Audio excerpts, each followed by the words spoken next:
There is a group of people who, with the permission of Allah, they have made a covenant with Allah.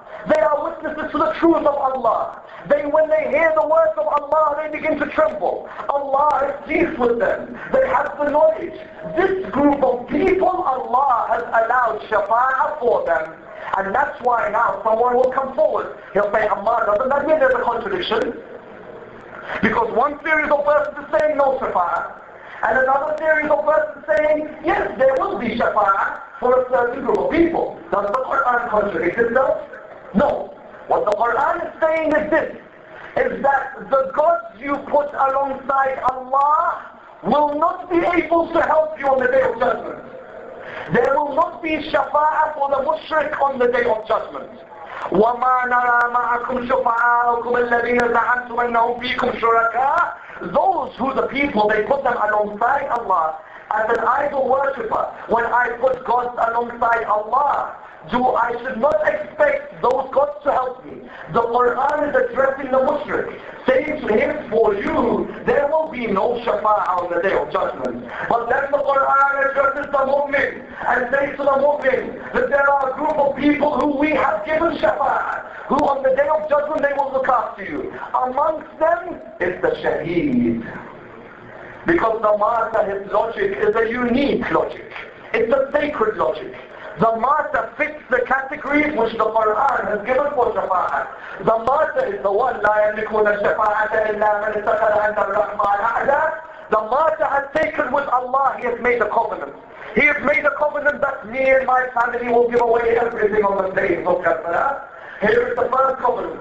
Number two, the martyr, Allah is pleased with him because the martyr has recognized that my candle needs to be extinguished in order that the life of Muhammad continues. Number two. Number three, the martyr is a witness to the truth that this Abu Abdullah rose on the plains of Karbala as a witness to the truth of his grandfather, knowing full well that an Abbas or a Qasim or an Akbar all sit alongside him on the plains of Karbala with their bodies rolled up one after another. Number four, Abu Abdullah, as those of you who read Dua Arafa will find that when he hears the name of Allah, he trembles as remembering his Lord. Those who remember Abu Abdullah will recognize number five, that the beacon of knowledge of Muhammad is Abu Abdullah.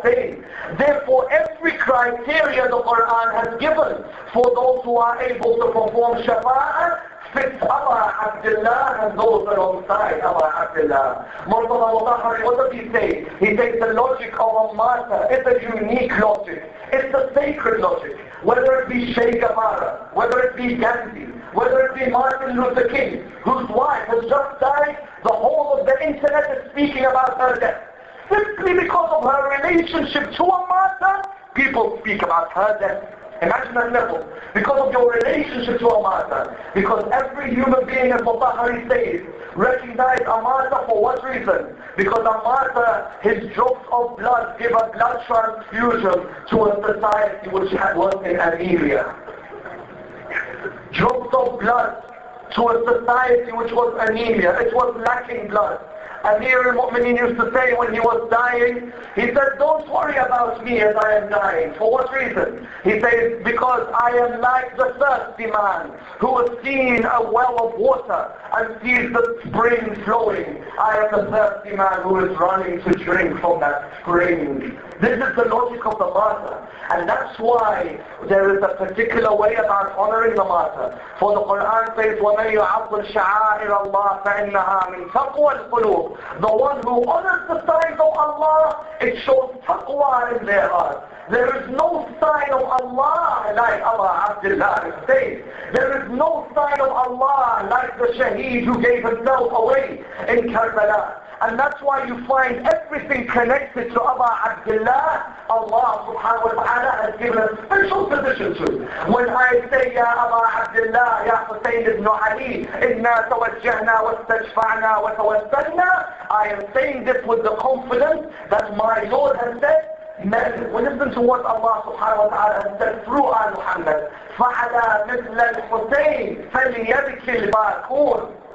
Over someone like Abu Abdullah, those who cry should cry. Why?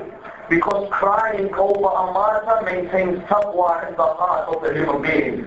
Notice how many people today have tried to come forward to eradicate the idea of crying over a matter. They come forward and say, just simply come listen to the majlis and then move away. There's no need to cry. All this crying is wrong.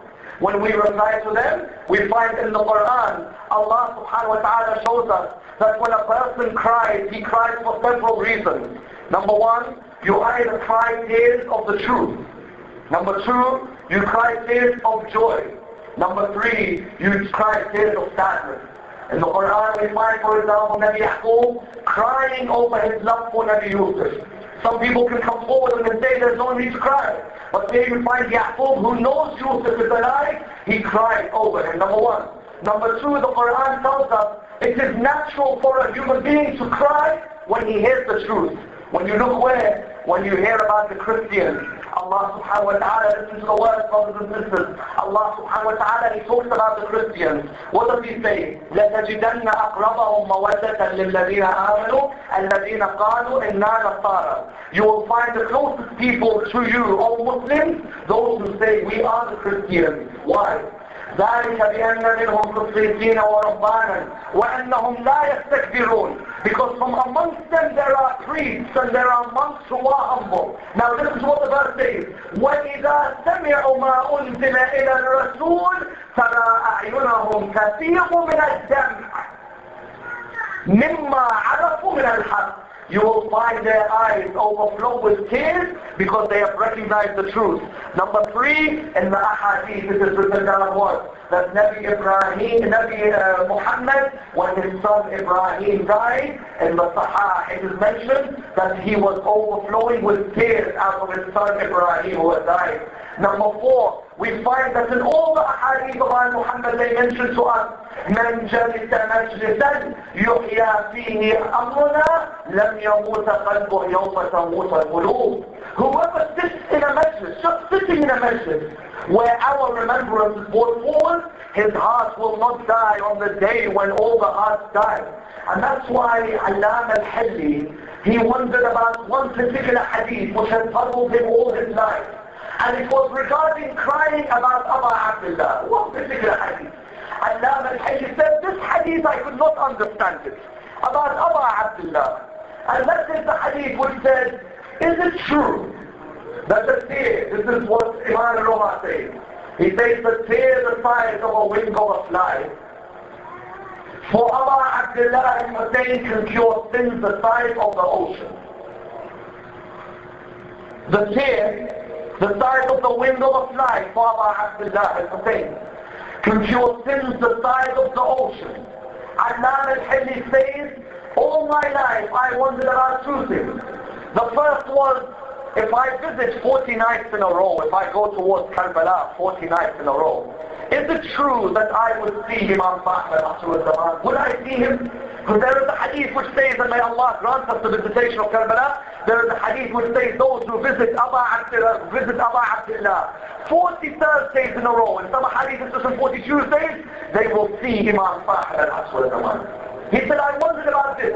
He said, the second thing I wondered is it true that the tear the size of a wing of a fly, jinah al-zubar, is it true that the tear the size of a wing of a fly can cure sins the size of the ocean?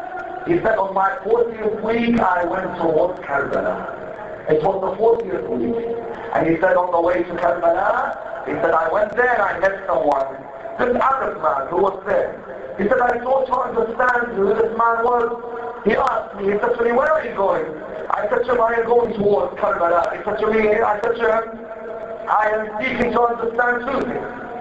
He said, the first thing I am seeking to understand is it true that the tear the size of a wing of a fly, Abu Abdullah, can cure sins the size of the ocean? Number one.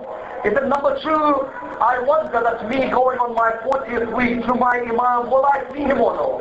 The Arab man looked at him, he said, let me answer your question. He said, no, I prefer my Imam Sahib bin Aswad Zaman, I prefer, he is the one who asked. He said, no, let me try and answer the one about the tear for Abu Abdullah. Let me answer that one. He said, go ahead. He said, I will answer it for you through a parable. He said, what's the parable? He said, there was once a king from the children of Israel. This king, he set off to war. And when he set off to war,